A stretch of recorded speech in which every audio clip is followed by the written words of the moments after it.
Beshem Hashem Naaseh Venatzliach, avant de débuter notre étude des textes de Mesilat Yesharim, la voix des justes, écrit par le Ramchal, le Rav Moshe Chaim Luzzatto, il nous semble bon d'introduire en parlant de la vie du Mechaber, donc la vie de l'auteur, qui est, je le rappelle, décédé très jeune, à l'âge de 39 ans. Il a vécu au début du XVIIIe siècle, il est décédé de mémoire en 1746, et dès son jeune âge, à l'âge de 20 ans, il a commencé à aborder les textes kabbalistiques du Zohar, il a rédigé, il a été très controversé, jusqu'à qu'il a accepté de signer, avec la présence de l'un de ses maîtres, un document dans lequel il garantissait qu'il n'allait pas révéler les profondeurs du Zohar dans ses textes en araméen. Il a dû, au fil de ses écritures, quitter donc l'Italie, là où il est né, pour finir plus tard à Amsterdam. Et c'est en l'espace de quelques années, avant la fin de sa vie, il me semble entre 1740, 43, quelque chose comme ça, qu'il a rédigé une dizaine d'ouvrages après le Mesilat Yesharim. Donc le Mesilat Yesharim, c'est le best-seller du Ramchal. Il en écrit bien d'autres, comme le Derech Hashem et encore, qui sont mondialement connus aujourd'hui. C'est un des premiers à avoir abordé l'éthique et la morale dans sa profondeur. Et dans sa grande sagesse, on va découvrir ensemble que dans son introduction, il ne fait que rappeler ce que les hommes connaissent déjà. Donc il le dit, je ne viens pas révolutionner la pensée du monde, je viens mettre sur texte ce que beaucoup connaissent déjà, mais peut-être qu'en les étudiant, en les analysant et surtout en les révisant, on les intégrera avec plus de facilité, peut-être plus de conviction. Et c'est sur cette courte introduction qu'on peut s'engager dans la Hakdama, donc la préface du Mechaber, qui commence donc par Amar HaMechaber. Est-ce que nous avons tous les mêmes textes devant les yeux pour le Mesilat Yesharim?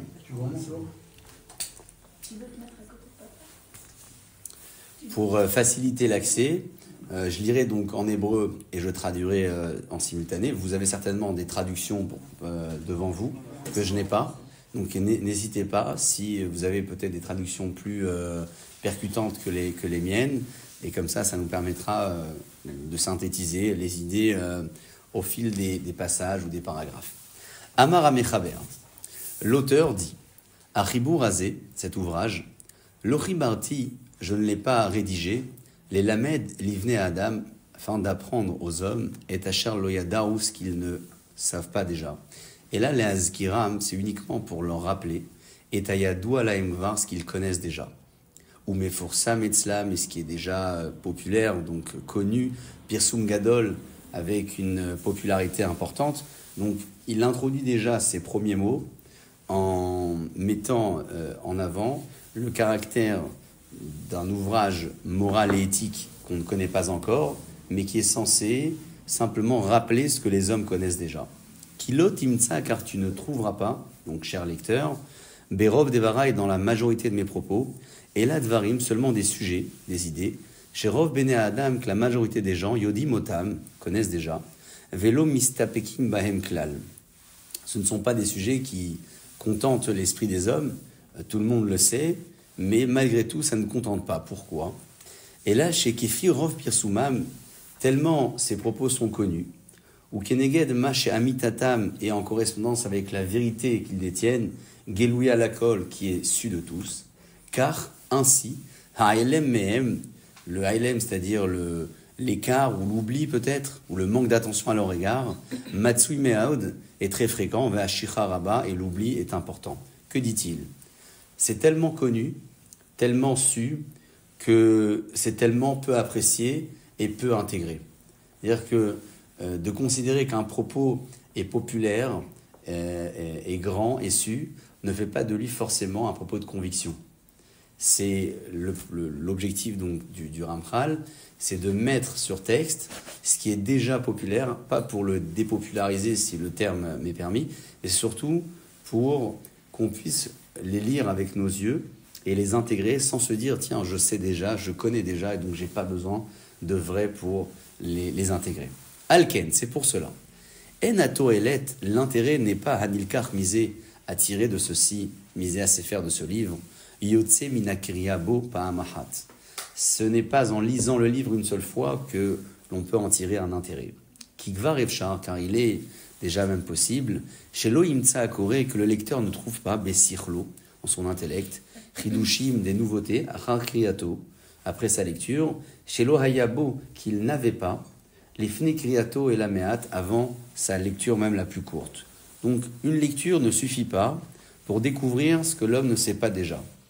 Aval la Toilette, mais l'intérêt, Yotse Minachazara Alav, il viendra donc sur la répétition, le retour sur le texte, et l'atmada et surtout l'assiduité. L'atmada, vous savez, ça a toujours été l'une des grandes qualités de l'étudiant. Ce n'est pas l'intellectualité qui est mise en avant, c'est surtout sa constance et sa capacité à rester connecté au livre, rester connecté au texte, sans se laisser distraire par ce qui se passe dans son environnement. Et ici, le Ramchal, il met ça en avant. Même quand on parle des qualités d'un jeune homme ou d'une jeune demoiselle, on parle bien évidemment de son niveau, de sa pratique, peut-être, mais on parle de ce qui est constant. Parce qu'on peut être à des niveaux très élevés ponctuellement dans la vie, et puis à un moment donné, régresser. C'est d'ailleurs ce qu'on a évoqué ce matin dans le psaume du jour. Vous savez, chaque jour dans la prière, il y a un télim qui est lu en correspondance avec ce que les Lévim chantaient au temps du Beth Amikdash. Et donc dans le Mizmor, qui est d'ailleurs le Mizmor de la Parnassa. Alors l'avantage, c'est que tous les dimanches, il est gratuit, hein, mais pendant les fêtes, il coûte un peu cher. Et on le dit donc dans ces termes, Miya'ale Be'ar Hashem, qui est-ce qui montera sur la montagne de Dieu, ou Miyakum Bimkom Kocho, et qui est-ce qui se maintiendra dans les hauteurs de sa sainteté. Donc le premier échelon est relativement accessible, tout le monde monte et à sa manière, mais le second volet, Miyakum comme Kocho, qui est-ce qui sera en mesure de rester, c'est peut-être l'échelon le plus difficile à réaliser, et c'est ce que dit donc le maître ici, Hatmada, savoir qu'il y a une étude, il y a une relecture, mais il y a surtout une constance, et ça c'est extrêmement important. C'est quoi constance, pardon, c'est Atmada, c'est de l'assiduité. Assiduité. Ouais, Atmada, c'est de l'assiduité. C'est vraiment être assidu dans ce qu'on fait. Et c'est valable pour tout. Parce qu'en réalité, on ne peut pas avoir une double personnalité.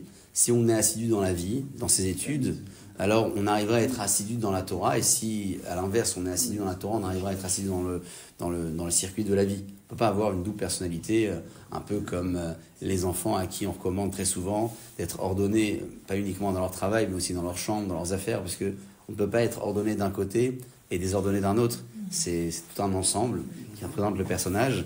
Et le maître ici accentue ce terme, et j'apprécie ce mot de Atmada, parce que il est tellement actuel aujourd'hui.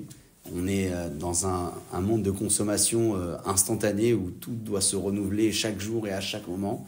Et donc finalement, cette assiduité, elle disparaît, parce que ce qu'on a consommé il y a une minute, ce n'est pas ce que l'on consommera dans une minute.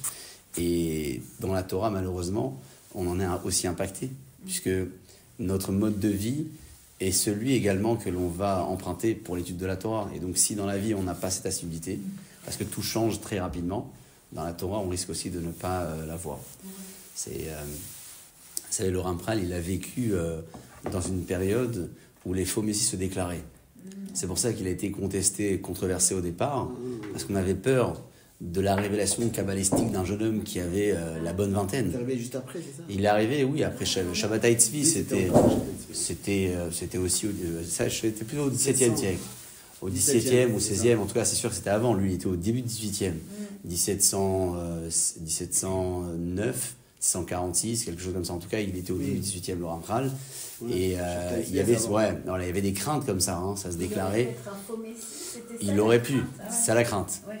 Surtout un jeune homme de 20 ans. Enfin, imaginez-vous aujourd'hui, il y en a un qui se déclare et puis waouh, et soudainement il vous révèle, ça fait un petit peu, un peu peur. Et il a été quand même apprécié ensuite, parce que je ne sais pas s'il voit. Alors peut-être que lui il l'a pas mis, mais il voit quand même. Oui, voilà. Ça marche dans les. Voilà. Ouais. C'est quoi qui voit le Donc là, il vole le Saint Pellegrino, donc c'est parfait. Donc la Atmada pour le propos de l'assiduité est très et très concret, très actuel. Bonjour, je ne sais pas à qui je m'adresse, mais je vous salue. Nathan, alors je vous salue, mon cher Nathan. Donc la Hatmada, et on conclut donc ce premier passage de l'introduction, qui zacheroulo à Devarim, parce que par l'assiduité et la relecture, les propos lui reviendront, il s'en souviendra, pardon. Hanishkachim mibne Adam bateva, ces propos qui sont oubliés naturellement par l'homme. Veyassim alibo, et il placera sur son cœur, chovato, son obligation, asharu mitarle mimena, dont il a l'habitude de s'en écarter. Donc il y a un double jeu ici. Il y a le pan de l'étude, la lecture, l'analyse peut-être, et il y a la relecture qui permet d'intégrer pleinement la chose. Parce que quand on lit une première fois, on peut être émerveillé du propos. Mais l'émerveillement, il disparaît aussi vite que ce qu'il est venu. Parce qu'on est dans un contexte d'étude et puis c'est tout merveilleux. Et on se dit, waouh, c'est génial, on va faire, on va aborder, on va changer, on va transformer. Et après, bon, la vie, elle reprend son cours. Et donc, l'émerveillement disparaît. Dans la relecture, ce que l'on pourra gagner, c'est l'entretien de cet émerveillement-là. Parce que, finalement, quand on va réaborder la chose, on se souviendra, tiens, la première fois, je me souviens, ça m'avait fait quelque chose quand j'ai découvert ci et ça. Et c'est ça le terme de la Hatmada, et c'est sans doute le point fort peut-être, si on avait à synthétiser au moins cette première étape. Est-ce qu'on a des réflexions peut-être, des idées? Moi, j'ai appris un truc cette semaine avec un cours, c'est qu'il était conseillé, pour bien comprendre la paracha chaque semaine, de lire chaque verset 2 fois en hébreu, 1 fois en araméen. Absolument. Vous avez entendu parler? Alors c'est la mitzvah de Shnei Mikra Vechat Targum, la double lecture du verset et la lecture unique de Onkelos, traduction en araméen, qui était le neveu de l'empereur Adrianus, qui s'est converti et qui, malgré les relances de son oncle pour le ramener à lui, a réussi à plusieurs reprises à convertir les gardes et les généraux qui venaient le chercher, jusqu'au jour où, disent les maîtres du Talmud, les généraux ont reçu l'ordre de le saisir de force, de le faire sortir de la maison, sans écouter aucun argument que Onkelos avait à dire. En sortant, il embrasse la mezouza et il dit « Hachem, Mishmor tzetecha uvoecha me'ata ad olam » et Dieu garde tes sorties et tes entrées, de maintenant et jusqu'à éternellement, jusqu'à jamais. Et donc, les généraux posent la question, que veut dire cette phrase? Et puis là, il leur explique que contrairement à une armée traditionnelle où le roi se trouve à l'intérieur et les militaires à l'extérieur pour le garder, pour nous, c'est Akadosh Baruch Hu qui est à l'extérieur et qui nous surveille, étant nous à l'intérieur. Et c'est donc ce que Onkelos dit à ce moment-là. Et eux aussi, il les convertit ensuite. Il écrit un texte sur la Torah en araméen qui est perçu comme une traduction, mais finalement qui est très profonde dans son commentaire. Et jusqu'à aujourd'hui, on en parle parce que c'est la première lecture, commentaire de la Torah qui donne une forme d'accessibilité. Donc oui, il faut 2 fois le verset, une fois Onkelos. Et Onkelos, déjà à l'époque du Talmud, déjà, ça remonte, ouais. Il paraît qu'au Maroc, ouais, largement. mon frère il m'a dit qu'au Maroc, il y avait des gens, le vendredi, ils ne travaillaient pas, et ils lisaient la paracha comme ça, chaque verset, 2 fois en hébreu, 1 fois. Ouais. Ça peut être autrement que l'araméen, ça peut être dans la langue natale. Aussi, oui, il y en a qui le font comme ça, avec Rachi en supplément pour ceux qui ont plus de temps. La répétition pour mieux. La répétition aussi. Ou bien la découpe, vous savez, en 7 jours. Il y en a qui font dimanche la première montée, lundi, mardi, etc. Ça permet d'étaler un peu le travail. Et c'est cet argument que Onkelos disait à ses généraux qui étaient venus le chercher, qu'on a eu l'occasion de dire à plusieurs reprises dans l'année passée, lorsque les gens nous posaient la question au sujet de la mezouza, dedans ou dehors. Vous avez suivi un peu le mouvement de la mezouza. Bon, sans prendre la décision à la place des gens, c'est cet argument qui a été mis sur table. Souvenez-vous, Onkelos a dit que puis Hachem est à l'extérieur, pas à l'intérieur. Après, on le dit la tête froide. Dans les faits, c'est pas toujours évident, mais c'est au moins un élément historique qui permet de rassurer. Et juste, vous parliez du cœur à un moment, enfin dans la traduction. Oui. C'est-à-dire le cœur, c'est la conviction. C'est intégrer pleinement les choses, c'est l'intégrer dans le cœur. Parce que l'intellect et le cœur sont 2 éléments totalement différents. C'est-à-dire que ce que le cœur opère et ce que l'intellect opère, ce sont 2 choses différentes. Par exemple, un désir. Celui qui a un désir de commettre ou de faire ou de consommer, S'il suit uniquement son désir, donc son cœur, sans passer par un exercice intellectuel, il peut consommer tout et n'importe quoi, interdit par la loi, interdit par la Torah, alors qu'en faisant passer par la voie intellectuelle, il fait le tri de l'information. Il y a un désir permis, un désir qui est interdit. Si on est uniquement dans le cadre de l'intellect pur, alors tout est rationalisé, hein, tout est scientifiquement expliqué. Il faut que les choses aient un cadre. Il n'y a plus de sentiments, il n'y a plus d'émotions. Et ça manque aussi peut-être de foi, parce que quand on rationalise trop, finalement, on n'accepte pas ce qui n'est pas perceptible. Et c'est là où le cœur intervient quelque part. Donc il y a un travail complémentaire entre les deux. Et quand on parle d'intégrer dans la conviction profonde, c'est toujours le terme du cœur qui est mis en avant. Il y a Simal Libo, placé sur son cœur. C'est un terme qui me marqué dans un verset que je n'ai pas en tête à l'heure où je vous parle, mais le cœur est toujours, toujours au centre des convictions. C'est pas le cœur, le désir, c'est vraiment... même si la Torah n'est pas très sentimentale en général. C'est pas du sentiment proprement dit. C'est accepter ce qui n'est pas caractériel peut-être. Ce qui dépasse le raisonnement humain. C'est peut-être ça la notion du cœur ici. Il y a Simal Libo, effectivement, c'était ça le... Oui. Ok, on a un premier élément comme ça de réflexion, déjà avant d'avancer. C'est bon de synthétiser. Qu'est-ce qu'on a réussi à déduire de cette première étape? Si on avait un choix. Si on avait un choix, tiens, il y a un truc qui me marque le plus, qu'est-ce qu'on aurait choisi? On a le droit d'avoir des choix différents. Parce que c'est quelque chose qui marque un peu plus. L'histoire de la régularité, de la rigueur. La régularité, la rigueur, l'assiduité. Quelque chose qui, dans la découverte, la nouveauté peut émerveiller, mais qui s'éprouve avec le temps. Exactement. Et l'assiduité. Voilà. Moi, je pense que ça me parle aussi pas mal. Est-ce que vous rejoignez dans vos idées? Vous avez d'autres... C'est intéressant, c'est un questionnement en fait qui nous permet d'intégrer finalement ce qu'on vient d'étudier, parce que l'objectif de cette étude, c'est de s'approprier les textes, d'en faire des réflexions propres, personnelles. Et donc quand on en tire un enseignement personnel, on se connecte en fait à l'écriture, on participe à sa transmission aussi. Et l'assiduité, il y a notamment le fait que l'éthique, la morale est déjà très populaire, déjà à son époque. On est au 18e. Il n'y avait pas beaucoup de livres de Moussard à cette époque-là, pas beaucoup de livres de morale. Les bons penseurs qui ont révolutionné le monde de la morale ont vécu pour beaucoup, fin du 18e, début du 19e, et encore dans le 20e. Je pense à Rav Israël Salanter, qui a vécu en partie dans sa vie à Paris, et qui était au début du 20e, fin du 19e. Je pense à Rav Dessler, qui était au 20e siècle lui aussi, il est décédé en 1960, quelque chose comme ça. Donc c'est arrivé vraiment dans les siècles d'après. Là, on est vraiment dans une période où la pensée profonde du Moussard n'est pas encore pleinement répandue. C'est peut-être aussi ce qui explique la controverse.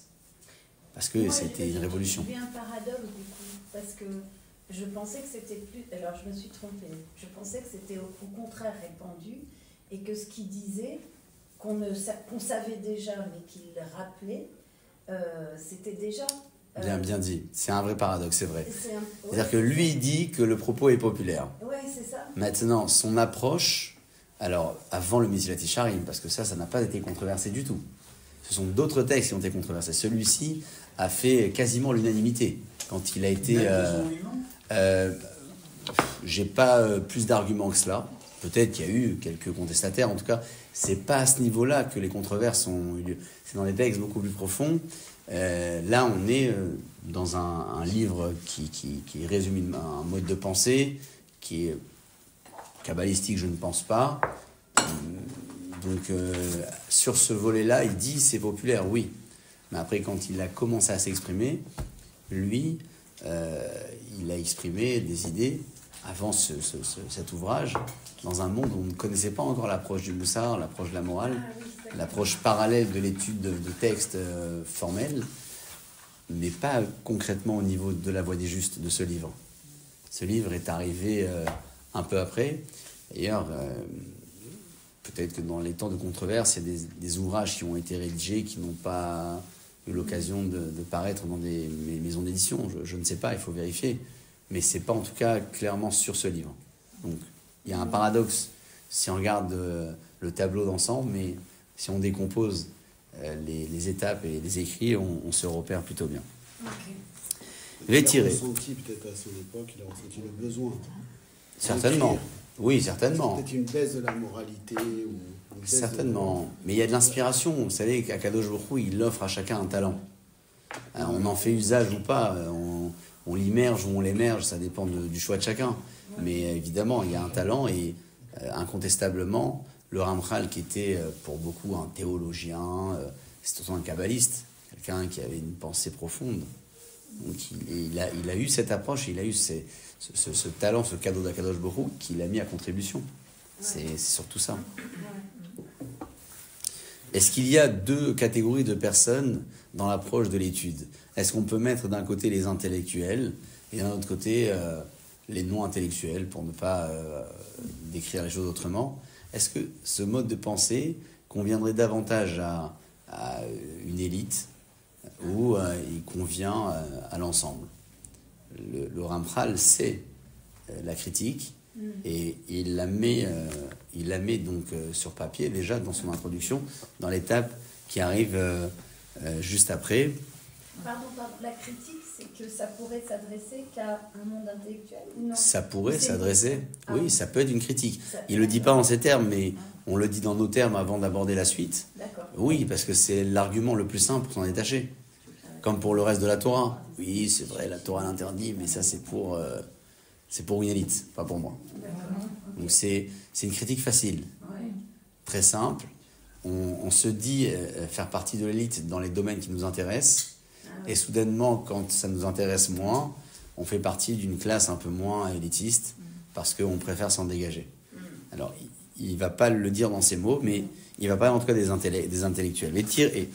Et regarde, une petite bonne baové, si tu réfléchis sur le présent Berov Haolam dans la majorité du monde, qui rovanche à Sechel, Hamayir va pikri macharifim. Oula, donc il parle vraiment des hommes intellectuels qui ont une vivacité d'esprit surdéveloppée. Yassimu rovid bonenam veistaklutam. Ils vont donc placer la majorité de leur réflexion, de leur vision, bedakut achorma, dans la finesse de la sagesse, veomek aiyunim, et la profondeur des analyses et des réflexions, ish, chaque homme, kefinitia tirlo, suivant où son intellect le fera pencher, rishko ativi, et ses volontés donc naturelles.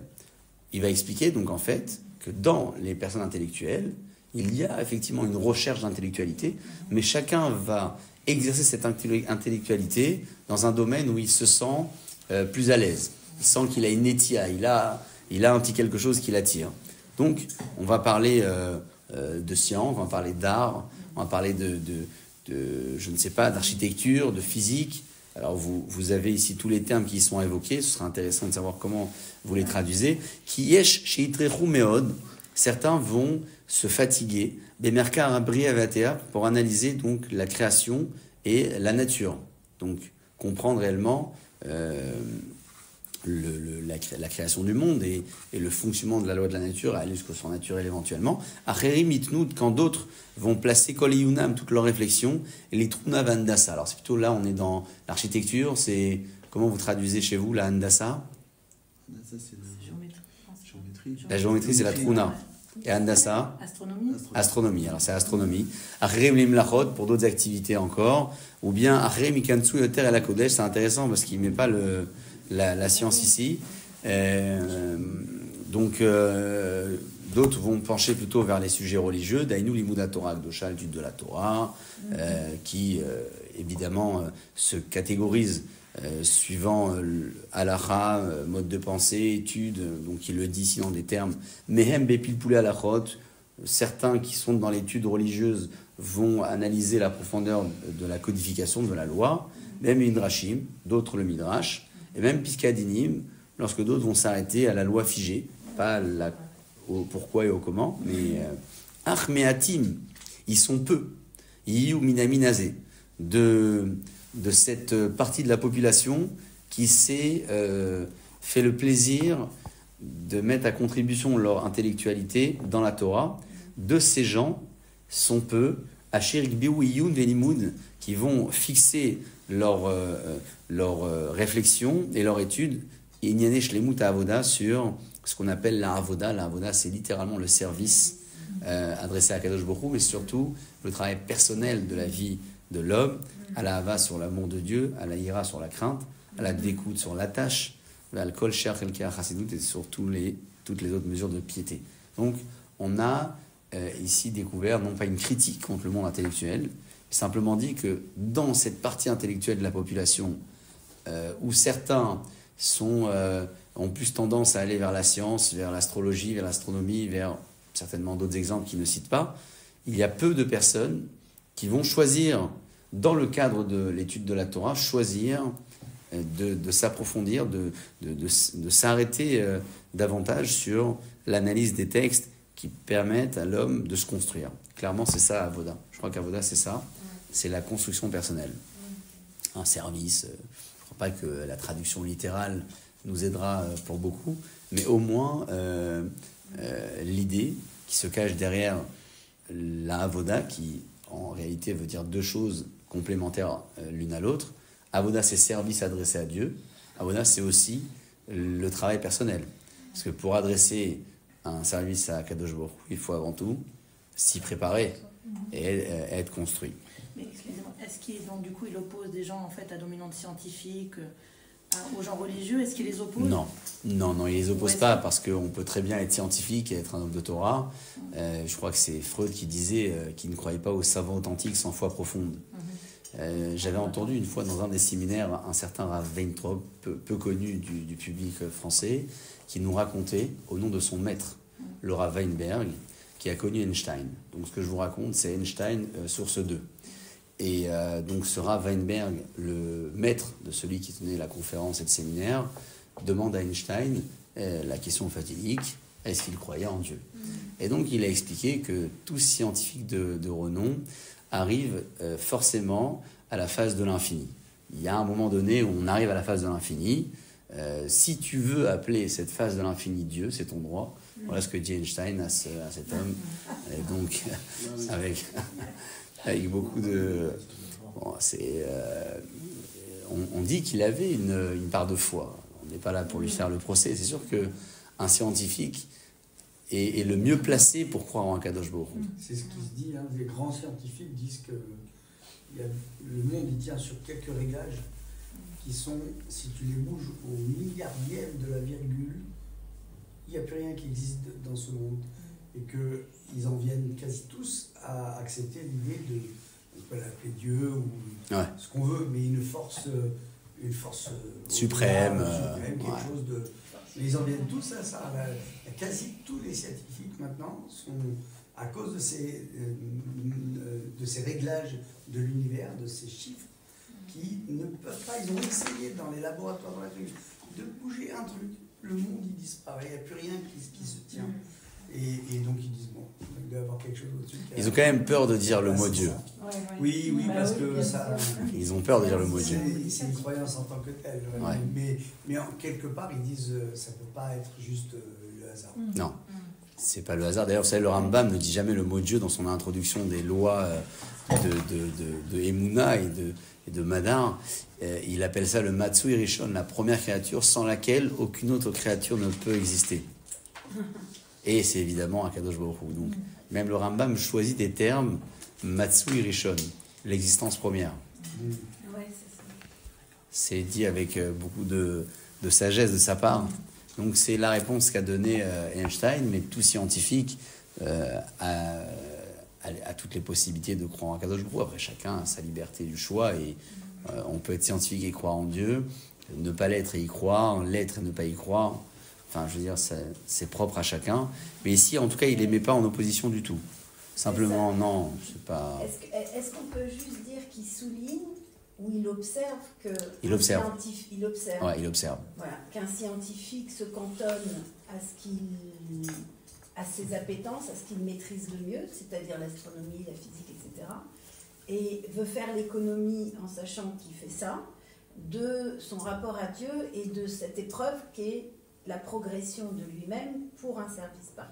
Alors, ce n'est pas un constat qui concerne le scientifique, c'est un constat qui concerne l'intellectuel. L'intellectuel. Au départ. Okay. Ouais, et dans l'intellectuel, on a le personnage qui s'oriente vers la science, vers l'astronomie, vers la Torah. Et dans la Torah, il y en a peu qui font le choix d'eux. Même celui qui est dans la Torah, il le fait avec la tête. Exactement. C'est-à-dire qu'il voilà. Il met, oui. Et puis il affine. Il commence large et puis il affine. Pour arriver à ce constat malheureux, a priori, si on en tient à ce qu'on lit, malheureux de voir qu'il y a peu de gens qui s'intéressent à ce qui leur paraît évident, finalement, mais essentiel, qui est donc l'étude de la morale et du moussard. Donc l'intellect, ce serait la création d'un obstacle au développement de soi-même. Oui, hein, oui, bien sûr. C'est un peu, il met de la conscience sur quelque chose. C'est la remise en cause, surtout. Oui. Se remettre en cause. Se remettre en cause. Okay.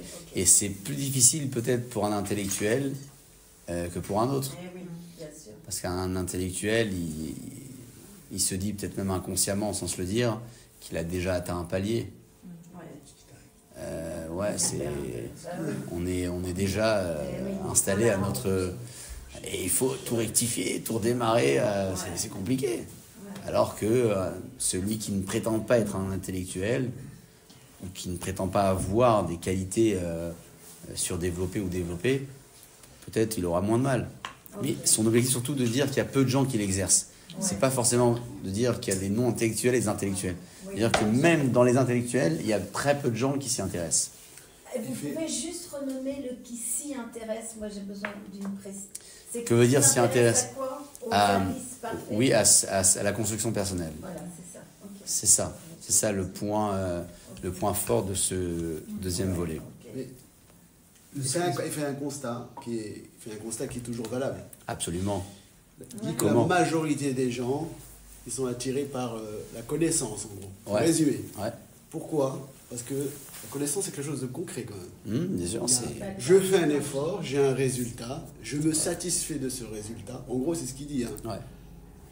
Et par contre, la personne qui doit servir Dieu doit avoir un autre chemin qui n'est pas forcément concret dès le début, dès le départ. Et c'est ça toute la différence. C'est le cheminement, en fait. C'est le cheminement.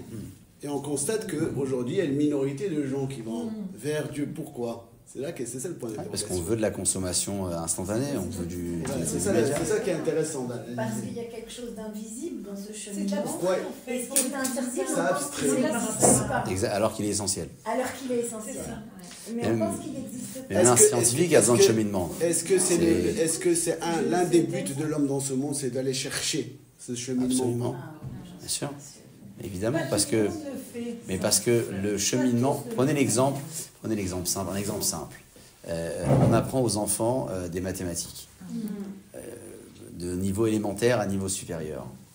Alors, il peut faire le choix de poser sur papier son exo et d'arriver donc au résultat attendu, sans passer par le cheminement et la méthodo.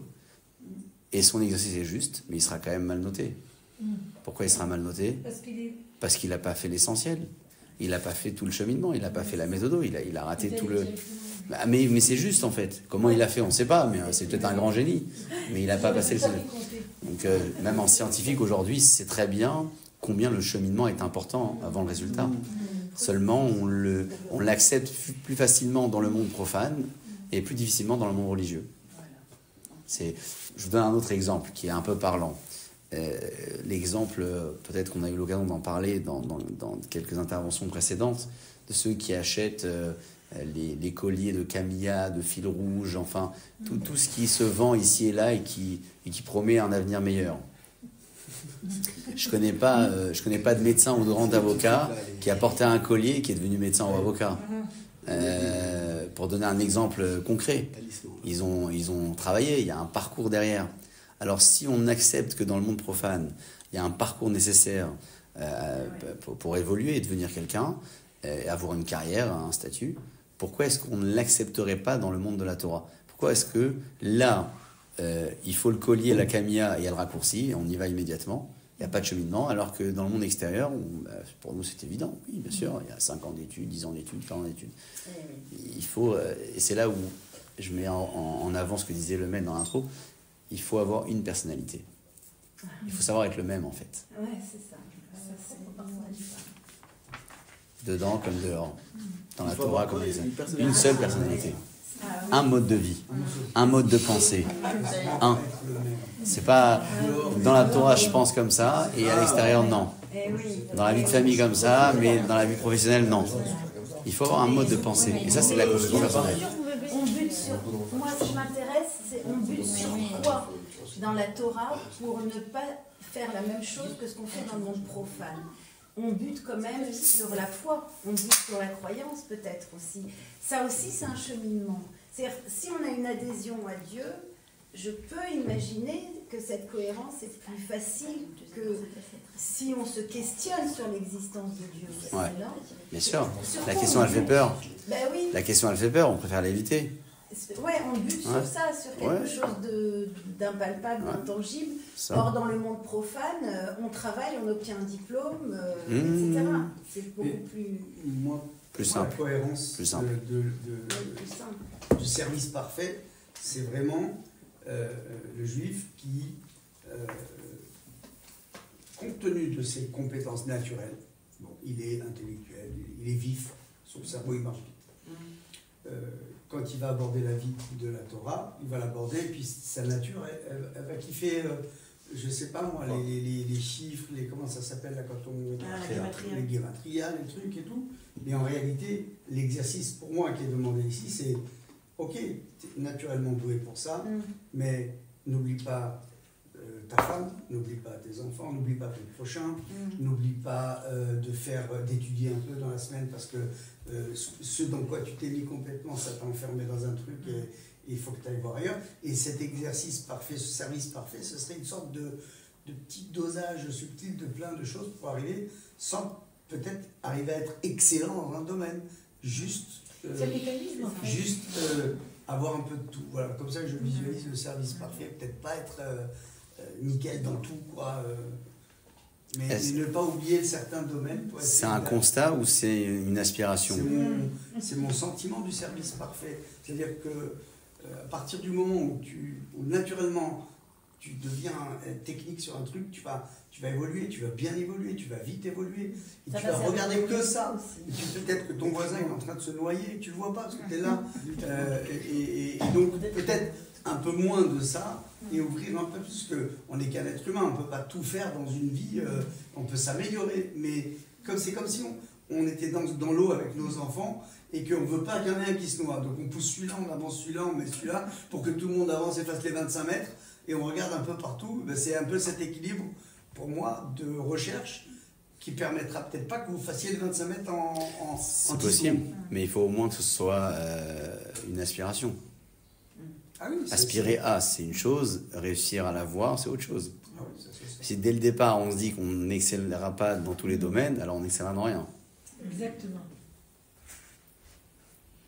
Ouais, mais il faut du temps faut du temps pour progresser dans les autres domaines. Et moi, ce que je vois chez l'être humain, c'est que quand il se met sur un domaine et qu'il décide d'exceller, il y a des choses qui passent à côté dans sa vie. Il y a beaucoup de choses qui passent à côté dans sa propre vie, de tous les gens que je connais autour de moi qui ont excellé dans un domaine, quel qu'il soit, le business, comme l'école, comme n'importe quoi, comme les métiers. Soit il y a eu un divorce, soit il y a eu un problème avec les enfants, soit il y a eu des... Donc ce service parfait, c'est une sorte d'équilibre et peut-être un renoncement à la perfection, ou alors avec beaucoup de temps, avec l'acceptation que tu vas faire monter chaque niveau petit à petit. Et oui, là où tu pourrais être super balèze, tu vas un peu renoncer pour consacrer un peu de temps là. Il y a un effet levier. C'est que mon sentiment. Prenez l'effet levier et vous verrez que même si vous vous concentrez dans un élément en laissant un peu les autres de côté, si vous considérez que pour vous c'est le point fort de votre service, de votre construction personnelle, ce levier vous permettra d'exceller ou en tout cas de vous améliorer dans d'autres. C'est pas forcément un exercice qui est fait dans chaque domaine, mais peut-être dans un domaine. Et puis, par le biais de ce domaine, on réussira à... On prend l'exemple dans la pratique religieuse, vous avez des gens qui sont extrêmement attachés à la méthode du tzitzit. Alors, ils ne vous parlent pas du tzitzit, ils ne vous parlent pas du Shabbat, ils ne parlent pas des tefilines, ils le font, mais vous avez l'impression qu'ils ne vous parlent que de ça. Il y en a d'autres, ils vous parleront que des tefilines. Quand d'autres, ils vont parler de la fête ou de la décoration de la soukha, ils ont des sujets, ils sont omnibulés. Le chatnez, mais tu sais ce que c'est, mais c'est... Alors tout le monde le sait, mais ils sont focus, mais sur... Et c'est peut-être ça leur mission de vie, c'est-à-dire ils sont focus sur un truc, et ils se disent, tiens, là-dessus, je vais bosser. Et ça ne veut pas dire qu'ils n'excellent pas dans le reste ou qu'ils n'en font pas grand-chose. Peut-être que pour eux, c'est l'effet levier, ils ont trouvé une sensibilité dans cette voie, et ils s'imaginent pouvoir grandir par le biais de cette voie-là sur d'autres domaines. Exceller après dans tout, est-ce qu'on excellera? Seul Dieu sait. En tout cas, vouloir exceller dans tout et sans mettre une croix sur la vie sociale, la vie professionnelle, la vie personnelle surtout, c'est un exercice qui est très délicat. C'est vrai, c'est très, très délicat parce qu'on veut tout bien faire et il y a forcément des victimes collatérales dans l'histoire. Forcément. On n'est pas obligé d'exceller. Il faut vouloir l'excellence. Il faut tendre vers. Ouais, tendre. Ouais. Par contre, en fonction de ses capacités, je me dois d'être ambitieux. Mais je n'ai pas l'obligation de terminer un travail ou d'être excellent. C'est vrai, mais c'est quoi un travail? Ça veut dire quoi? On n'a pas l'obligation d'atteindre un certain niveau, d'avoir 20 sur 20. Mais est-ce qu'il faut vouloir avoir 20 sur 20? Bien sûr, voilà, c'est ce que je dis, il faut être ambitieux, en fonction de ses capacités. Il faut être surambitieux, parce que l'ambition, elle disparaît légèrement avec le temps. Et donc, si l'ambition était très haute, on finit par obtenir au moins un niveau intermédiaire. Si à la base, l'ambition était basse, alors on n'atteindra pas le niveau intermédiaire, on aura les pâquerettes. Donc, il faut bien évidemment être ambitieux, mais surtout réussir. J'aime bien votre exemple et votre analyse de cohérence. Mettre en priorité, bien entendu, ce qui est mettre en priorité. Alors chacun a ses priorités, on ne peut pas les définir à la place des autres, mais surtout se rappeler que l'exercice est à l'image d'un capitaine qui dirige son navire. Et donc, il ne peut pas se focaliser uniquement sur une machine et non pas sur une autre. Il est obligé d'avoir un regard qui soit dirigé vers l'ensemble, parce qu'il y a un navire ici à diriger, forcément il faut que tout se passe bien. Et donc même si il est omnibulé par un élément plus qu'un autre, parce que, je ne sais pas, il rêve de gouvernail tous les jours, il sait qu'il y a d'autres machines à regarder aussi. Et donc c'est un juste équilibre à trouver, et chacun doit le trouver par lui-même. Il n'y a pas de livre qui vous dira vous allez mettre tant d'énergie là-dedans, un peu moins dans le reste. Il y a des livres de morale qui vous disent le défaut le plus grave, c'est celui-ci, et la qualité par laquelle on peut exceller le plus vite, c'est celle-là. Oui, ça existe, des textes comme ça existe. Mais on a tous des défauts différents et des qualités différentes. Et on a des sensibilités différentes. Donc il faut trouver le juste équilibre. Et on fait des erreurs. On fait tous des erreurs. Parfois on abuse sur le travail. Et la vie privée, la vie de famille, on prend un coup. Parfois c'est l'inverse. On mise énormément à l'intérieur, donc à l'extérieur, on se délaisse un peu et on prend un coup. C'est peut-être par l'erreur aussi qu'on arrive à se construire. Donc il y a plein d'éléments en fait. Il n'y a pas une réponse unique. On prend des claques et puis on avance, on lève, et on lit, on étudie, on partage nos expériences. C'est un tout. J'aime bien l'exemple de la mosaïque. Je ne sais pas si vous connaissez l'exemple de la mosaïque, composée de 10 000 pièces. Pour un homme très talentueux qui sait lire un dessin et l'apprécier, il vous dira que lorsque cette mosaïque est manquante d'un de ses composants, elle n'a plus la même identité. Et le peuple juif, c'est une mosaïque composée de milliers, de millions de personnes. On a tous un talent et quelque chose à apporter à ce tableau, à ce dessin, et notre absence fait de la mosaïque une mosaïque manquante, qui n'a plus son identité. Donc c'est l'échange d'expérience aussi qui permet de grandir. Mais il y a plein d'éléments. Il n'y a pas de quelqu'un qui vous donne une réponse unique, il vous ment. Il n'y a pas de réponse unique. Ça n'existe pas. C'est pour ça qu'on n'a pas un bouquin avec une page et une phrase qui nous disent « Tiens, tu fais ça et tu obtiendras ». il y a énormément de choses, quoi. Et dans la masse d'informations, on se dit, tiens, moi, c'est plutôt ça qui me convient. Et l'autre, il dit, ah non, c'est plutôt ça qui me convient. Et chacun se repérera comme il peut. Chacun son domaine. Chacun son domaine. Il y en a qui ont de l'appétence pour la science, vous le disiez tout à l'heure, pour l'astronomie, pour l'étude, pour l'art.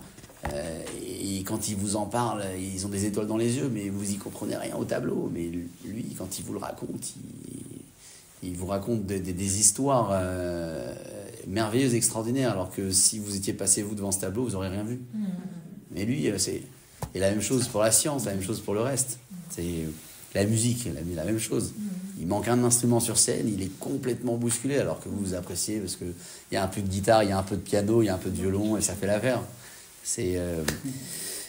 Vélo Mipné, troisième élément donc de notre intro. L'omipné chez En Devarim Ele Ikarim Etzlam. Oh, il défend la cause du manque d'intérêt, soi-disant manque d'intérêt. Alors pas du tout, il dit ce n'est pas parce que le propos n'est pas important aux yeux de ceux qui le délaissent, pas du tout. Kim Tishalem, parce que si tu demandes aux personnes qui n'investissent pas leur énergie dans l'étude de ces textes, Kol Echad Yomar, chacun dira, chez Zéouan et Karagadol, c'est l'essentiel. Ah, je suis d'accord, la morale c'est extrêmement important. Veshelo Yedoumé Chacham Shei Chacham Behemet, et qu'on ne puisse pas s'imaginer un sage qui est véritablement un sage. Shelo Yidbareru Etzlo, pour qui ces propos Kol Advarim Aleh ne soient pas clairs. Donc, même à ceux qui s'en écartent, et à qui on posera la question, ils diront c'est extrêmement important, c'est essentiel. Mais alors pourquoi ils ne mettent pas leur temps dedans? Pourquoi ils n'ont pas saisi donc le temps nécessaire pour l'approfondir? Parce que c'est tellement connu, ou pshituta metzlam est tellement su et tellement évident pour eux. Donc ils n'en voient pas l'intérêt, le besoin, les hoti be'iyunam, de fournir des efforts, zmanrav, pour un temps important. Donc, tout le monde est d'accord de l'importance que la morale représente. Tout le monde est d'accord que c'est extrêmement populaire, que c'est des idées simples, et c'est justement ça qui fait que les gens s'en écartent. C'est que c'est déjà su et reçu. C'est acquis, vu, revu.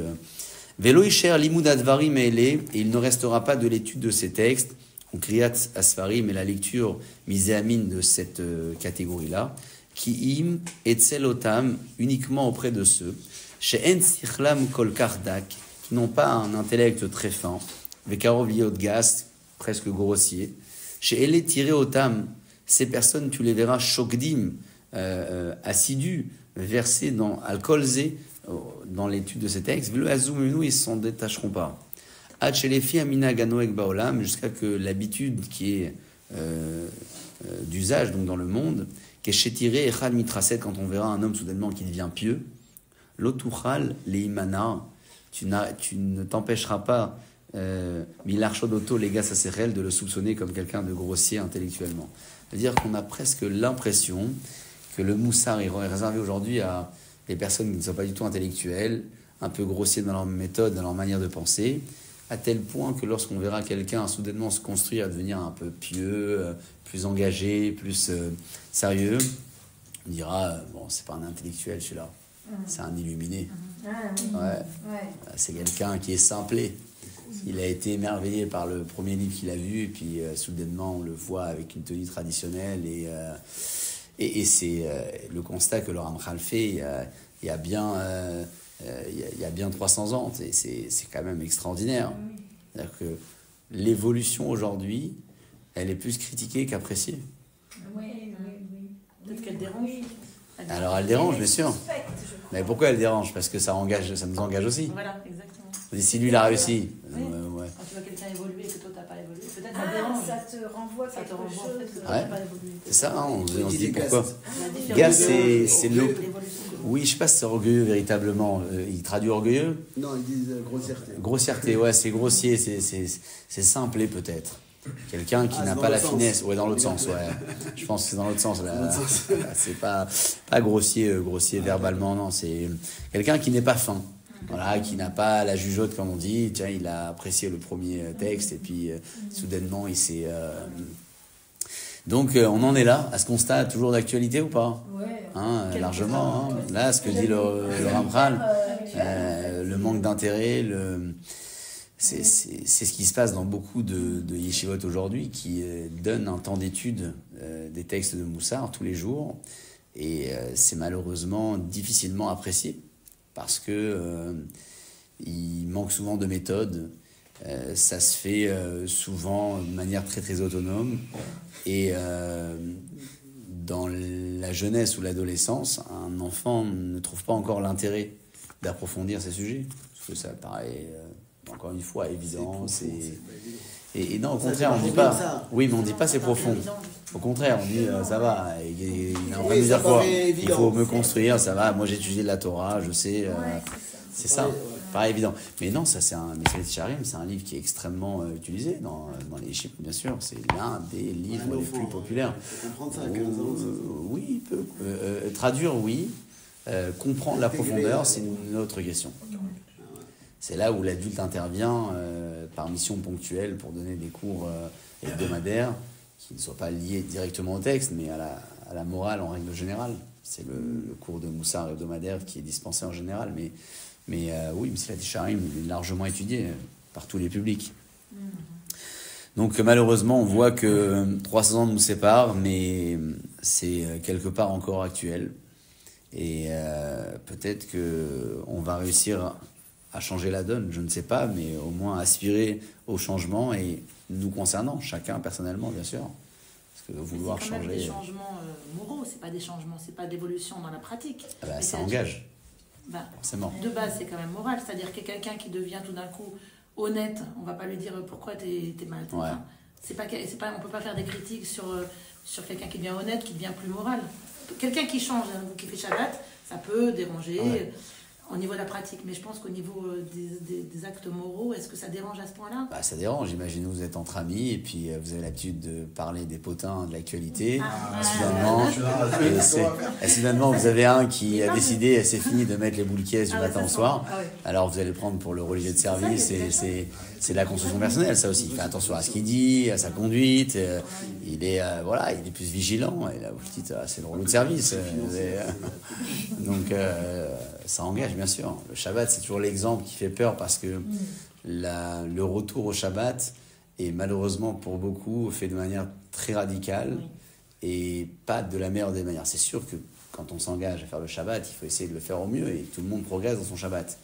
Mais il y a des pratiques malheureusement qui ne sont pas toujours les meilleures et ça ne se passe pas très très bien. Ça ne permet pas une construction pérenne.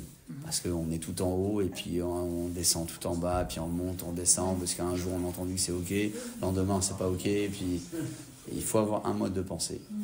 Un mode de pensée, donc être encadré finalement pour... Mais je trouve intéressant l'idée que travailler sur le service parfait, donc la spiritualité, la pratique spirituelle, face après de la pratique, par exemple, du Shabbat, etc., quelque chose de plus ajusté, plus adapté. Oui, clairement. Ça a des impacts immédiats. C'est immédiat parce que on n'est plus un ovni, en fait. On fait partie, on est un composant au milieu de plein de monde, de plein de personnes, d'une communauté, d'une famille, tout ça. Ça fait partie de la construction personnelle. Donc le Shabbat, comme d'autres sujets de Torah où un homme est amené à revenir vers une pratique plus saine, sera directement impacté, de toute évidence. Parce qu'en fait, c'est dans la pratique que la construction personnelle se révèle. Quand on fait rien les bras croisés, on ne sait pas en réalité qui on est, qu'est-ce qu'on fait, qu'est-ce qu'on vaut, qu'est-ce qu'on a dans la tête. C'est un propos que le roi Shlomo écrit, d'ailleurs dans Michelet, il dit que même un homme sot est considéré comme intelligent lorsqu'il se tait. Gam evil macharish le chacham yachashev. C'est le roi Salomon, l'homme le plus sage que l'histoire du monde ait connu. C'est ça. On se tait, donc on ne sait pas qui on est. À partir du moment où l'expression est engagée, on s'engage à la respecter, et donc on est soumis à notre parole. Tant qu'elle est dedans, on la soumet à nos volontés. Une fois qu'elle est sortie, et puis surtout on est révélé. C'est vrai, tiens, il n'est pas si bête celui-là. Oh là là, celui-là, il est hamar, comment il a parlé. Donc, Gam Evil Macharish, même un sot qui se tait, les Chacham et Chachev est considéré comme un homme sage et intelligent. Ça ne veut pas dire qu'il faut se taire toute la vie, mais savoir parler quand il faut parler. Le silence est à l'image des espaces de l'écriture d'un livre de la Torah. Sefer Torah a des écritures et des espaces. S'il vous manque une écriture, le Sefer Torah est pas soul, il n'est pas cachère. Et si à l'endroit où il doit avoir un espace, il y a une écriture, en trop, il n'est pas cachère non plus. Donc l'écriture, la parole est importante. Le silence et l'espace blanc est aussi important. Oulam toldot amina gazé. Attention, hein, il faut quand même continuer à parler, à s'exprimer. C'est surtout ça notre rôle, et de savoir tenir une conduite convenable avec les moyens qu'Hachem nous offre. Oulam toldot amina gazé. Donc cependant, les conséquences de cette habitude, raot meod la chachamim, sont très mauvaises pour les sages, ou les vilti chachamim, et pour ceux qui ne le sont pas. Donc il dit in fine le Mesilat Yesharim, c'est mauvais pour tout. Le constat qu'il vient de dresser est mauvais pour les sages comme pour les moins sages. Pourquoi et comment? Kigorem, parce qu'il entraîne, chez Me'ele ou Me'ele, parmi les sages comme les autres, Yersar Chasidut Amiti, la piété, la vraie, la véritable, manquera. Ve'yakar Me'od, elle sera chère, Limtso Oto Baolam, afin de la trouver dans le monde. Yersar Chachamim, il manquera aux sages, les Miuti Yunambo, ils ont tellement peu approfondi qu'ils ne l'auront pas, cette connaissance. Et Yersar, elle manquera minabilti chachamim, à ceux qui ne sont pas donc des chachamim, les miut asagatamoto, parce qu'ils ne perçoivent pas en fait. D'eux-mêmes, ils ne perçoivent pas. Ils n'ont pas appris auprès des sages, parce que les sages ne s'y intéressent pas. Donc en fait, il y a un effet papillon quelque part qui se crée. Hachi Edamu, Rovbena Adam, à tel point que, s'imaginons la majorité des gens, Sha'achasidut, alors c'est terrible ce que nous allons lire ici, mais il faut l'intégrer. La majorité des gens penseront que la piété, talou, elle dépendra, mirat mizmori marbe, de lire plein de télim, vidoui maroukim meod, vous tapez beaucoup quand on fait la prière ici, tsomot kashim, de jeûner énormément, tilat kerar vachelek, de se tremper dans des bains de glaçons et de neige, comme certains le faisaient autrefois pour expier leurs fautes, et kulam devarim, toutes ces choses, asher en aserel narbaem, dont l'intellect n'est pas apaisé avec, Tenadat Shokta, et le savoir ne le perçoit pas. Donc, à cause du manque d'intérêt que les sages ont, les moins sages n'en auront pas non plus, puisque personne ne les a encadrés, et on finira tous par être en quête de spiritualité, mais en empruntant des chemins qui soient complètement radicaux et mauvais surtout, comme les exemples qu'il cite. On ne serait peut-être pas permis de les évoquer nous-mêmes, parce que ça méprise un peu en sous-entendu, mais c'est évidemment pas son objectif.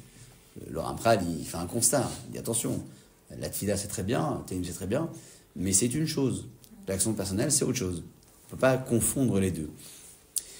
Vers Chassidut Amiti, donc la piété Amiti, donc la véritable piété Anirtse Van Echmad, qui est souhaitée et convoitée, Rahok Mitzir Sichlenu, elle sera très loin du dessin intellectuel de ce qu'on peut s'imaginer. Kizevar Pashut. Et ça, c'est évident, dit le Ramchal. Milta, un sujet, une chose.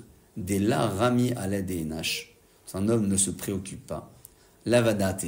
C'est un propos talmudique, difficile de traduire littéralement, mais lorsqu'on n'est pas préoccupé par la chose, on ne l'intègre pas. C'est en étant préoccupé par la chose qu'on l'intègre pleinement. On peut tous se donner des exemples avec ses activités personnelles. Ça peut nous échapper. Puis parfois, on nous dit « Mais oui, mais je t'ai raconté ça hier. » Ah, je m'en souviens pas du tout. En fait, on n'a pas été préoccupé par le sujet. On n'a pas donné de l'intérêt, donc il nous a complètement échappé. C'est rentré là, c'est sorti ou c'est même pas rentré.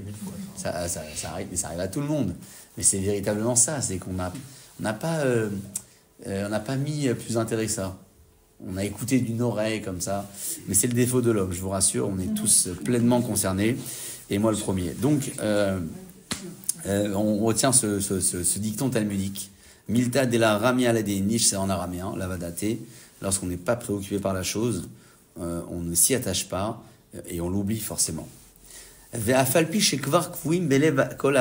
que ce soit fixé dans le cœur des hommes, hayachar, donc de l'homme droit, hatralota ve Sodotav, que ce soit les débuts, les bases, les fondements de tout ce que l'on va étudier. Imlo yarasok baem, si on n'en se préoccupe pas pleinement, ir epratav, on va découvrir les détails, velo yakirem sans les connaître. Yavoralem, on les transgressera, velo yargishbam sans même ressentir.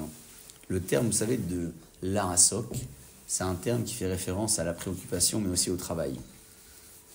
J'avais eu l'occasion un jour de définir la bracha de la Torah que l'on dit chaque matin pour le public ashkénaze. Vous savez que chaque matin, à la fin des brachot du matin, on dit une bracha qui nous permet d'étudier la Torah en journée.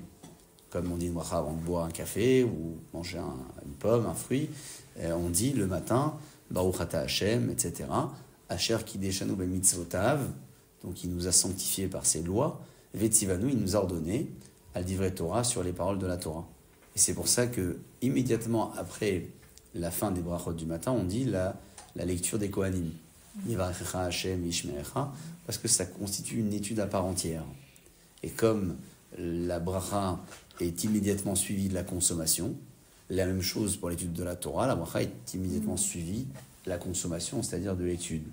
Les Ashkenazim ne disent pas Vetzivanu, et il nous a ordonné al divrei Torah, mais plutôt l'arasok, les divrei Torah, de se préoccuper de la Torah.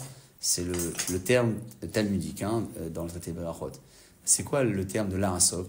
J'aime bien toujours donner l'exemple d'un homme d'affaires qui est constamment préoccupé par son travail et qui, au fil de sa journée, va toujours prendre note de ses petites idées, de comment performer, comment améliorer, comment finalement réussir à être plus productif.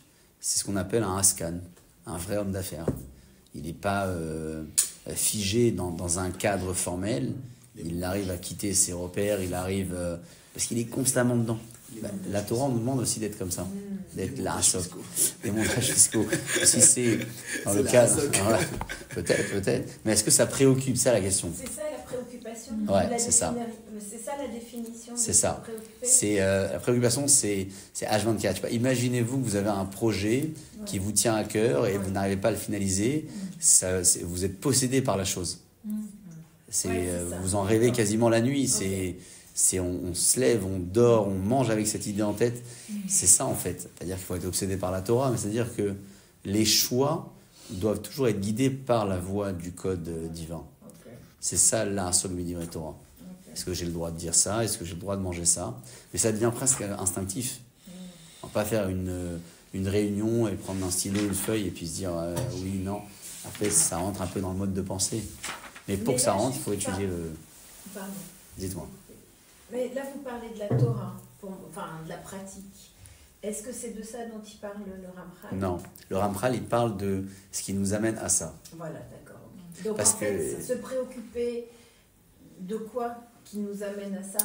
Pour être préoccupé de son service divin, il faut avant tout trouver l'intérêt d'étudier ce que c'est la construction personnelle. On se construit personnellement, on devient plus vigilant, plus attaché à Dieu, plus. Et puis après, on fait de la Torah une préoccupation pleine. On ne peut pas se lever un matin et se dire « je suis préoccupé par la chose » si on n'a pas le cheminement, à nouveau pour revenir sur l'exemple. C'est... Et alors bien sûr, il faut prier, c'est sûr qu'il y a une part de magie là-dedans. Parce que si on n'a pas cette part de magie qu'Akadosh Baruch Hu nous offre, on peut peut-être mettre beaucoup d'énergie et ne pas arriver à l'obtenir. La Torah, elle est complètement spirituelle et les hommes que nous sommes sont animés par une petite neshama qui est spirituelle et qui nous fait mettre en connexion avec les hauteurs. Mais on est pleinement matériel. Quelque part, on est pleinement matériel. Et il faut intégrer des paroles divines, des choses qui nous dépassent. Et on voit qu'on se débrouille plutôt bien. On arrive quand même à intégrer les choses. Donc, il y a une part de miracle là-dedans, évidemment. Mais il ne faut pas que ce soit uniquement du miracle. Que ce soit le miracle, que ce soit l'étoffe. C'est ce qui permet de compléter l'effort. Déjà, avant tout... On parlait de Gimatria tout à l'heure. Vous savez ce que les maîtres disent sur la valeur numérique, sur les Gimatriotes? C'est Pierre Cavot, d'ailleurs, qui le dit. Par Péraot, la Chokhma, ce sont les amuse-bouches de la sagesse. Amuse-bouche, par Péraot. Parce que c'est pas de la sagesse à part entière. Non, on nous fait des procès. Pourquoi on ne dit pas assez de Gimatria? J'entends souvent les gens me dire, mais Franchement, faites-en un peu plus, ça vend du rêve, c'est génial. Mais c'est pas l'objectif. Il faut, bien sûr, c'est bien, c'est joli, ça étoffe, mais il faut qu'il y ait d'abord une parole concrète, un contenu, puis on étoffe après avec... c'est Pirkei Avot. Maxime Despères, la référence la plus sûre, certainement la moins contestée de toutes. Donc on le prend comme ça. Et dites-moi. Non, parce que si j'ai tout compris, normalement il y a les principes de la morale et après la pratique. De là peuvent découler la pratique de la religion. Et pourtant, inversement, on dit pratique et après tu comprends. C'est pas un peu... C'est deux choses. C'est pas un peu opposé. Vous parlez de la compréhension de la pratique. Ouais. Et moi, je parle de la compréhension de la construction personnelle. C'est deux choses. Il y a se construire personnellement, donc être quelqu'un. Et il y a ensuite pratiquer et comprendre ou ne pas comprendre ce qu'on dit. Et je dirais même mieux que ça. Dans votre question, vous avez la réponse à une question qui va être soulevée certainement prochainement. C'est que par le biais de la construction personnelle, on arrive à pratiquer sans pouvoir autant comprendre. Parce qu'on est tellement attaché à Dieu que la pratique, elle se fait avec plus de légèreté peut-être. Ouais. Donc c'est deux choses. Ouais, en tout cas, de recherche de sens, on lâche quelque chose qui pourrait être nécessaire pour pratiquer quand on est nourri par la construction personnelle qu'on a mise à l'œuvre. Ouais. Il y a des concessions, c'est sûr, il y a des concessions à faire, mais on ne peut pas les faire à la place des autres. C'est chacun a ses concessions et chacun est heureux dans un mode de vie différent. Et il n'y a pas de mode de vie qui soit meilleur qu'un autre. Il y a un mode de pensée qui peut être commun, mais après le mode de vie il diffère. Combien disent à propos des familles qui se consacrent à l'étude de la Torah et qui vivent dans des moyens, parfois en Israël, on les voit extrêmement restreints. On se dit, tiens, mais comment c'est possible qu'ils arrivent à tenir une vie, à être heureux? En fait, déjà, il ne faut jamais se plaindre à la place des autres parce qu'ils savent très bien le faire d'eux-mêmes. Donc ça, c'est une chose qu'il faut poser de base. Hein. Et donc, s'ils ne s'en plaignent pas, c'est qu'ils sont bien. Mais à part ça, le mode de vie qui procure le bonheur, il peut différer selon les familles, bien sûr. Lui, il a besoin de ça, il a besoin de ça. Et puis, On peut être heureux avec pas grand-chose, quoi, c'est ça. J'aime beaucoup le propos que tenait Rav Dessler sur le bonheur du riche et du pauvre, avec évidemment un texte référent écrit toujours par le roi Shlomo qui évoque l'appétit que l'homme a en fonction de ce qu'il a déjà. Il a 100, il veut 200, etc. Et donc il dira Rav Dessler très simplement, il dit le pauvre, le riche il a 100, donc il souhaite avoir 100 de plus. Le pauvre a 10, il veut avoir 10 de plus. À qui il manque le plus, au riche ou au pauvre? Forcément au riche. Au pauvre, beaucoup moins. Donc, après, on peut toujours analyser et dire, tiens, le 100 du riche, ça vaut pas le 10 du pauvre. Bon, mais l'idée, elle est là, hein, c'est ça. Donc, c'est très subjectif. Mais c'est un mode de vie, c'est pas un mode de pensée. C'est pas un mode de pensée. Un mode de pensée, on peut en avoir un seul. On a choisi le Ramchal. Il y a d'autres, peut-être, modes de pensée qui ne sont pas tellement différents. Mais après, dans sa pratique, avoir un mode de vie propre à ses habitudes, à son activité, à sa pratique, le mode de pensée, ça peut être le même. Alors, on en a été où? On se repère. Dernière ligne. À peu près, quel mot? Réé? D'accord, ça on l'a fait. Réé, regarde, c'est ça. Aperçoit, regarde, donc constate. Qui en divrei à Chassidut, que ces paroles de piété ne sont Inyane Aïra, ou les sujets de la crainte et Ahava et de l'amour pour Hachem, Taratalev, la pureté du cœur, Devarim Mutbarim Ba'adam, ne sont pas des choses qui sont naturellement ancrées dans l'homme. Hachelo Itztarchu Emtsaim, à tel point qu'il n'est pas besoin de moyens, l'iknotam, pour les acquérir. Et là, Imtsiu Otam Bene Adam, mais que les hommes trouveraient Beatzmam par eux-mêmes. Kemo Imtsiu, comme ils pourraient trouver Kol Tenu Otehem Ativiot, leur mouvement naturel et ce que le corps donc réalise, Kashena Vaikitsa, comme le sommeil ou l'éveil, Arav, la faim, Asova ou la satiété, les Chol Sherat Nuot Achakot Betivenu et toutes les autres facultés qui sont ancrées en nous. C'est évidemment pas comme ça que se perçoit la morale. Elle n'est pas ancrée. elle n'est pas ancrée dans l'esprit de l'homme. Et la vadaï, c'est sûr, chez Itzerichim, même les mêmes tsaïm, il faut des moyens, ou les tarboulotes et peut-être des combines, des subtilités. Iknodotam pour les acquérir. Velo ibatsiru gamken mafsidim lahem, chez Achikou mina Adam, et précise donc le Ramchal qu'on peut être amené même à les perdre chez Achikou mina Adam qui ont malheureusement s'écarté de l'homme. Il manque tellement pas de moyens pour s'en écarter, s'éloigner et ne pas les acquérir. C'est-à-dire que ce que dit Ramchal pour compléter ce volet, c'est que naturellement, on ne les a pas. Naturellement, ces qualités, on ne les a pas. Donc déjà, on ne s'accable pas de constater qu'on a des défauts. C'est une très bonne chose. Ça veut dire que tout va bien, on est des hommes normaux, tout simplement. Voilà. Et donc, à partir du moment où ce constat est fait, forcément, on se dit, tiens, il va falloir qu'on puisse quand même œuvrer et réaliser quelque chose. Donc, le Ramchal connaît le personnage. Il est jeune quand il écrit, mais il a une profondeur qui est waouh, qu'on n'a pas encore découvert, parce que là, on est à peine dans l'intro. Il faut dire, on est à peine dans l'intro, mais on voit déjà une sagesse qui est quand même forte, avec des mots très simples. Et la richesse qu'un homme grand peut apporter, c'est d'exposer des idées profondes avec des mots simples. Et le Ramchal fait largement le travail. C'est simple. On traduit, mais une fois ne suffit pas. Donc là, on expose, on essaie de réfléchir ensemble, puis après on essaie de revenir sur ses idées, ou peut-être de reprendre le bouquin et relire. C'est intéressant d'avoir surtout ces livres aujourd'hui traduits, qui sont plus accessibles que ça ne l'était il y a quelques dizaines d'années. Traduits certainement en beaucoup d'autres langues aussi. Enfin, il faut faire confiance à la traduction aussi. C'est pour ça qu'il faut l'étudier. C'est pas de la lecture, un livre de chevet. Est-ce qu'on est partant pour continuer? On est toujours assez éveillé ou pas? Ouais. C'est très... Ouais.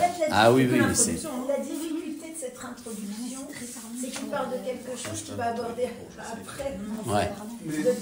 Moi, si je peux me permettre, compte tenu des différences dans tous ceux qui composent le groupe, moi je dirais, non, on a tous des différences, quoi qu'il en soit, mais c'est de finir le cours sur une sorte de synthèse. Absolument, bien sûr. Qui permette à tout le monde de dire, voilà, on a compris ça tous ensemble aujourd'hui. Voilà, quitte à ne pas aller trop vite, trop loin, parce que c'est dense, hein, c'est super. C'est très dense, mais après, on ira vers quelque chose de plus accessible, je ne crois pas, mais plus concentré. C'est-à-dire que ce sont des volets, il y aura le premier et le second, des sujets indépendants les uns des autres. Là, c'est dense parce qu'il y a pas mal d'éléments. C'est vraiment une intro. Après, on a le premier sujet qui arrive sur le devoir de l'homme sur Terre. Quelle est sa mission finalement sur Terre? Et ensuite, Zeirut, enfin Chassidut, etc. C'est des chapitres en fait consacrés à des thématiques bien précises. Ce qui rendra l'étude moins dense peut-être. Voilà. Plus parlant. Ouais, peut-être. Peut-être plus parlant. Ouais. C'est sûr, mais c'est vrai que synthétiser à la fin. Oui, bien sûr. Clairement, bien sûr. Que tout le monde reparte avec les mêmes. Prendre un temps pour synthétiser, Ouais, bien sûr. Un temps de réflexion aussi, avoir Peut-être. Paragraphe, peut-être. Oui, on est. Alors à quel niveau? Parce qu'on n'a peut-être pas la même découpe. Alors, le Vakshena. Alors moi je suis un petit peu Imken Efo. Moi je suis à Imken Efo. Et il s'arrête où chez vous? Alors ça on est bon, on est là. Et moi je suis un petit peu avant. Un petit peu avant. Imken Efo. Voilà, Imken Efo. Et il s'arrête où? Ici. Normalement je sais pas si c'est Meloumada. D'accord, non, je sais pas du tout la même découpe que j'ai, mais je peux mettre un petit truc ici. Ok. Mais peu importe, on peut même ouais, peut-être même faire une synthèse maintenant, pourquoi pas. Parce que là, après, vous engagez le principe de Mitzat Anashim Meloumada, les habitudes des hommes qui s'installent, qui se... Ouais.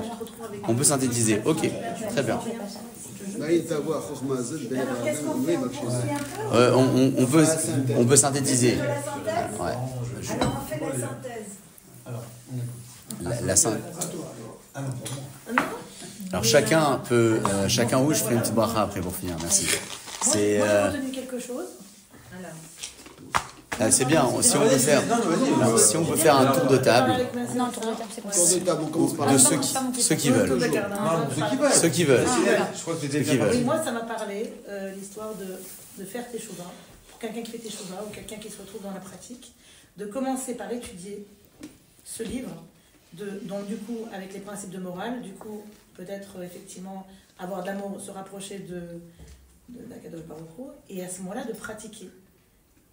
Pour moi, moi, ça m'a parlé ça. Voilà.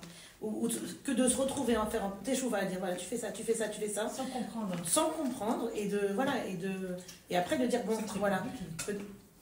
J'ai l'impression que c'est plus facile pour moi. Ça m'a parlé. Ouais, très bien. Voilà. C'est un bon élément de synthèse. Est-ce que c'est sans comprendre ou est-ce que c'est sans sentir et ressentir? Mais tu peux pas comprendre. Il y a des gens en fait qui n'ont Parce que la pas de compréhension, ressenti. elle n'est pas, enfin, on l'a toute la compréhension intellectuelle. Oui, mais dans la pratique telle qu'elle est, avec toutes les lois, les 613 000 votes, à mon avis, je pense que c'est difficile de réfléchir.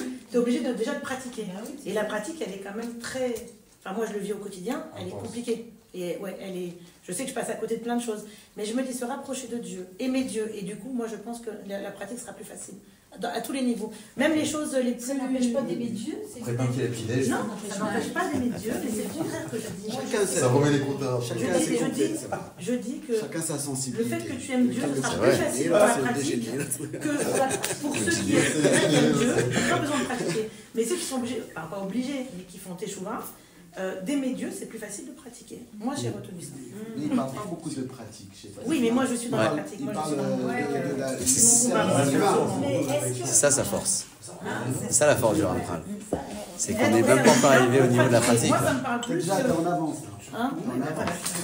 C'est ça, on n'est même pas encore arrivé au niveau de la pratique. On voit bien que ça nous a tous amenés à parler de pratique. Concrètement, on a tous parlé de pratique. Non, C'est-à-dire que après, l'étude engage déjà le sujet, avant même qu'il ne soit écrit. c'est vrai. C'est ça qui est Parce que génial.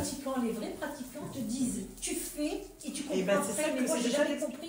Pourquoi parce que j'ai du mal à comprendre. Génial. Il a la réponse. Alors, une question après l'autre, attention. Hein. Parce qu'il y en a 613 au minimum. C'est ça. Vas-y, aide-moi toi. C'est la bracha, c'est la bracha. Baruch Hashem. Est-ce qu'on a un élément de synthèse peut-être sur ce tour de table? Non. On peut, pardon. Tu voulais... Non. Je rigolais avec Qui est-ce qui proposerait peut-être encore un élément de synthèse? Une idée, un... Moi, je suis un peu... Il faut que je digère, il faut que j'assimile, il faut que j'intègre, il faut que je me préoccupe. Ça serait peut-être ça ma synthèse. Il faut que je me préoccupe de la chose pour pouvoir l'intégrer. Et... Il y a des exemples. Ouais, oui, bien sûr. Non, moi, l'amour de Dieu dont tu parles, je me disais aussi, ça passe par la chance. J'imagine, à laquelle, c'est une invitation à se rencontrer, c'est-à-dire, et c'est extrêmement difficile. On voit les parades qui sont faites quand on est pleinement satisfait parce qu'on est intellectuel, parce qu'on est dans notre zone de confort. Et je trouve que ce à quoi il invite le Ramchal, c'est vraiment au risque et à la chance de se rencontrer soi-même pour pouvoir être confronté à qui on est et à cette progression ultime qui tend vers l'amour de Dieu et son service parfait. Mmh. Et ça, c'est difficile. Et ça, c'est extrêmement difficile. Mais même le poser là, l'ouvrir ici avec l'étude que vous nous en faites, c'est déjà quelque chose de difficile.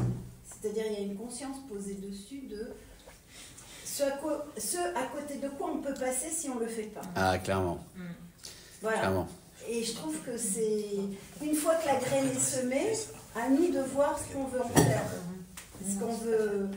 continuer et prendre le risque de s'interroger, de se remettre en question, de voir là où on en est pour imaginer tout le chemin qu'on a à parcourir pour accéder à l'amour de Dieu et au service parfait, ou est-ce qu'on décide de...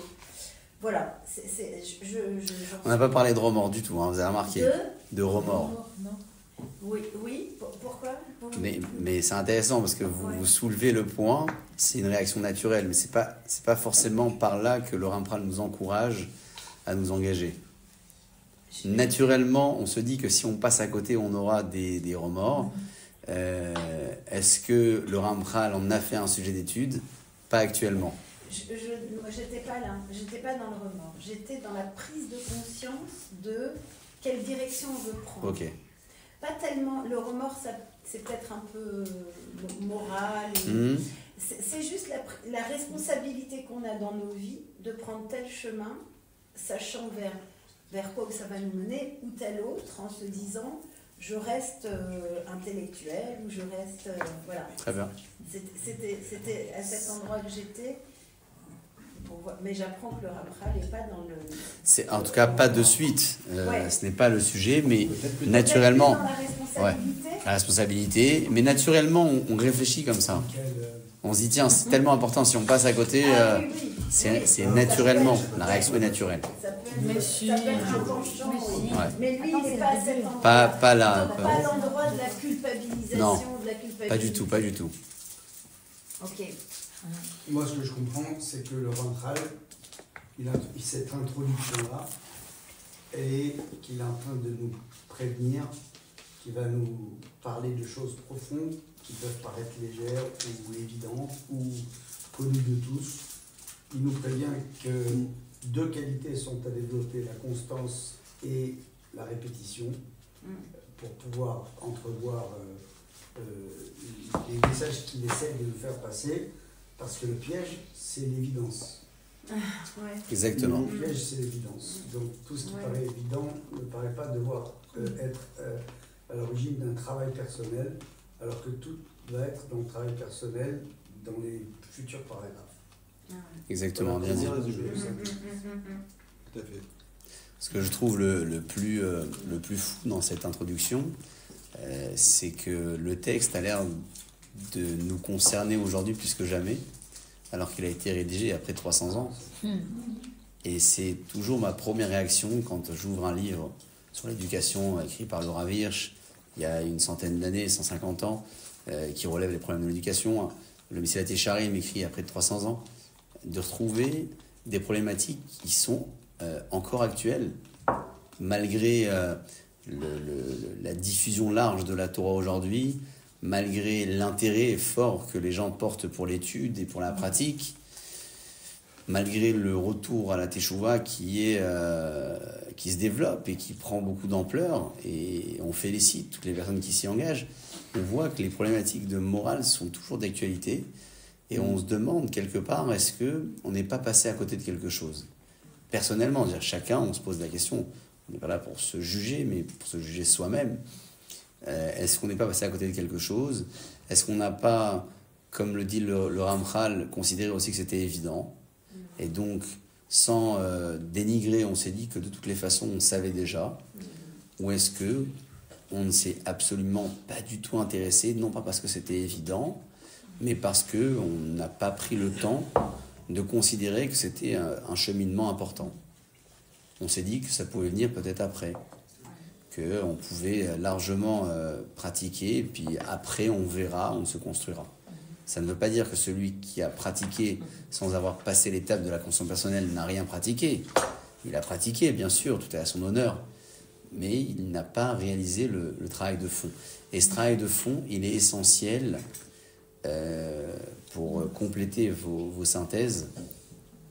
Il est essentiel, surtout pour réagir dans les cas d'urgence.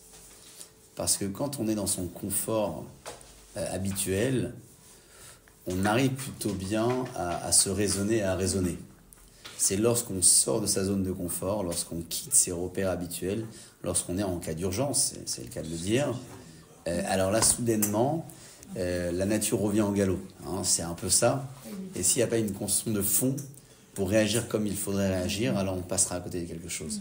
Donc c'est peut-être aussi l'élément complémentaire à apporter aux synthèses déjà dites, et espérer ainsi que par le biais de ces quelques échanges, quelques mots du Rampral, on puisse nous aussi accéder à la profondeur de son savoir et réussir à se construire personnellement, bien qu'on soit déjà engagé dans notre pratique, bien que l'on ait déjà entendu l'intérêt d'étudier la morale, découvrons là peut-être sous un nouvel angle et prions à Kadosh Baruch Hu, parce que tout passe aussi par la prière, qui nous en donne toutes les possibilités et qu'on puisse réaliser, à concrétiser ce qui nous paraissait théorique dans notre pratique quotidienne. Ce que je disais hier, en complément par rapport au cas d'urgence, ce que je disais de voir l'évolution de la communauté de manière générale, avant le Covid le 7 octobre. Ouais. Voir un petit peu comment était la communauté avant Covid et 7 octobre. Et voir maintenant comment la communauté se comporte. Cette évolution. Il y a une forme d'émerveillement, mais ça disparaît. Souvenez-vous, on s'est presque radicalisé dans nos relations sociales quand on était en Covid. On s'est engagé à être meilleur. Et après, le Covid est passé, puis on a retrouvé nos vieilles habitudes. C'est comme ça. Pas tout à fait, mais pas assez. Oui, parce qu'on est marqué. On s'est pris une claque. Oui, mais est-ce que ça a métamorphosé? Un peu. Les gens ont un petit peu changé. Je sais pas. Après, je sais pas. moi, c'est personnel. Ouais, peut-être. Je constate qu'avant le Covid, c'était un peu n'importe quoi. Oui, bon, et on voit bien que c'était un petit peu du n'importe quoi en termes de... La discorde qui a précédé les événements de l'année dernière en Israël était post-Covid, oui, mais c'est le cœur de la population juive. Donc je ne sais pas si j'arriverai à dresser un constat personnel pour parler personnellement de ce qui m'engage, oui. Après dresser un constat sur le collectif, j'aurais peut-être du mal, pour 1000 raisons. Chacun peut se le dresser. L'objectif, c'est surtout de se situer soi-même au milieu de tout ça et de savoir qu'est-ce qu'on peut apporter et en quoi on peut contribuer à ce mouvement-là, à cette révolution-là. Le Covid, ça a fait comme un message. Ça a bousculé. Le message comme quoi il n'était rien du tout. Oui. Que Oui, mais on a envie de retrouver nos habitudes. On a envie de retrouver nos habitudes. On pensait que les communautés allaient être fréquentées davantage, parce qu'on en a été privé. Finalement, on voyait que c'est pas tout à fait le cas aujourd'hui. Donc, il y a pas plein... sur la fréquentation, sur le comportement humain. Comportement, oui. La relation sociale, aussi. C'est que l'homme C'est fragile. Ouais, c'est ça. Il oublie, c'est sûr. On est sensible tout de suite. Tu passes à autre chose après. La vie, quoi. C'est ça. La vie, Les habitudes, le retour vers le... Bien sûr. Kakadosh Baruch Hu, en tout cas, nous en donne toujours toutes les possibilités de mettre en pratique nos études, nos savoirs et transmettre ça à nos enfants et à toutes celles et ceux qui voudraient bien progresser à nos côtés. Baruch Adonai Le'olam, amen et amen.